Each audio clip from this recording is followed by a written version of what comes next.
নমস্কার বন্ধুরা, Bengali food জাংশনে আপনাদের সবাইকে আবারও একবার স্বাগত জানাই।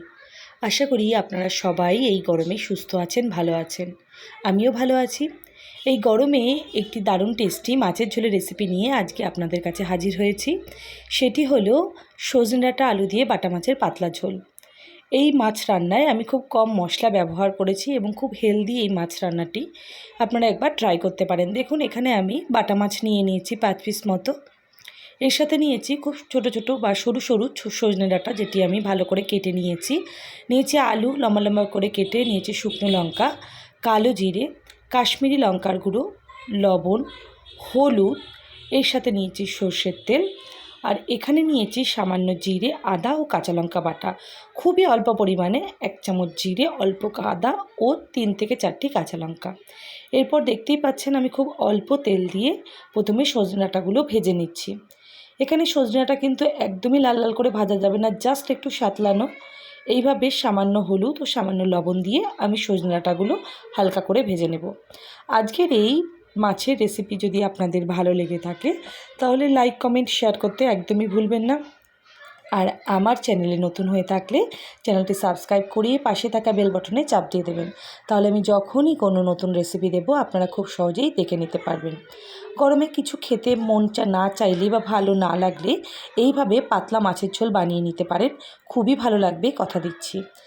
ডাঁটাগুলো মোটামুটি ভাজা হয়ে গেছে। আমি কিন্তু একদমই কড়া কড়া করে ভাজিনি, খুব হালকা ভেজেছি। এবার ওই তেলেই আমি আলুগুলো লাল লাল করে ভেজে নেব। যেহেতু আলুর পিসগুলো একটু মোটা মোটা ভাজা হয়েছে, তাই আলুগুলো লো টু মিডিয়াম ফ্লেমে আমি ঢাকা দিয়ে সামান্য হলুদ ও লবণ দিয়ে নরম করে ভেজে নেব।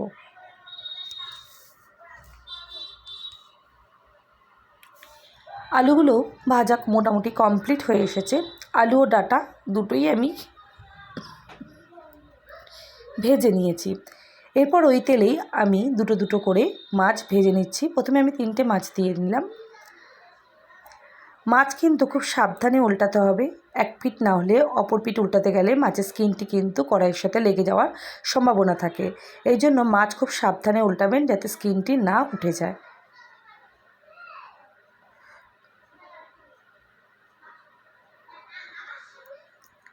বাটা মাছগুলো আমি বেশ লাল লাল করে কড়া করে ভেজে নিচ্ছি।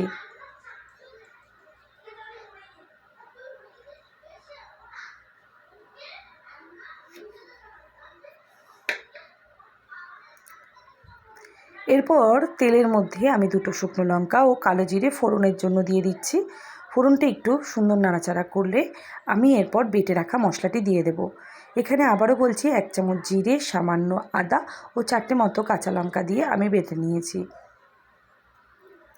অনেক সময় কাঁচা লঙ্কার মধ্যেই যেই লঙ্কাগুলো একটু লালচে লালচে ধরনের হয়ে যায়, সেগুলো যদি আপনারা মশলায় ব্যবহার করেন, মানে বাটার সাথে, তাহলে মাছের কালারটিও কিন্তু খুব ভালো হয়। এরপর পরিমাণ মতো সামান্য কাশ্মীরি লঙ্কার গুঁড়ো, হলুদ ও লবণ দিয়ে দিলাম। কাশ্মীরি লঙ্কার গুঁড়োটা আমি শুধুমাত্র সুন্দর কালারের জন্য ব্যবহার করেছি। আপনাদের যদি না থাকে কোনো অসুবিধা নেই, এর সাথে কিন্তু স্বাদের কোনো তফাৎ হবে না। মশলা কষানো হয়ে গেলে এরপর আমি এর মধ্যে দিয়ে দেব সামান্য পরিমাণে জল, যাতে মশলাটি তলায় না লেগে যায়।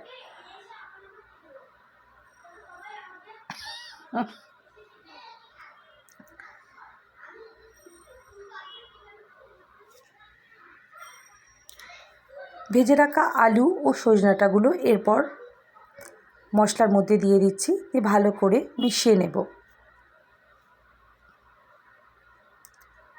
এরকম গরম গরম মাছের ঝোল সজনে ডাঁটা দিয়ে সেটি খেতে কিন্তু খুবই ভালো লাগে।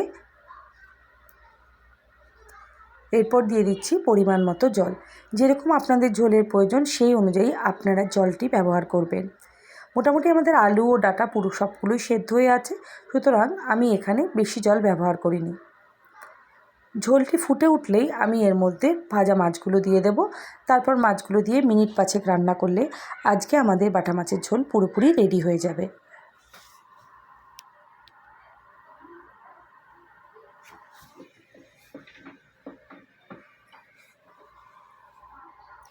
মাছের ঝোল মোটামুটি ফুটে রেডি হয়ে এসেছে।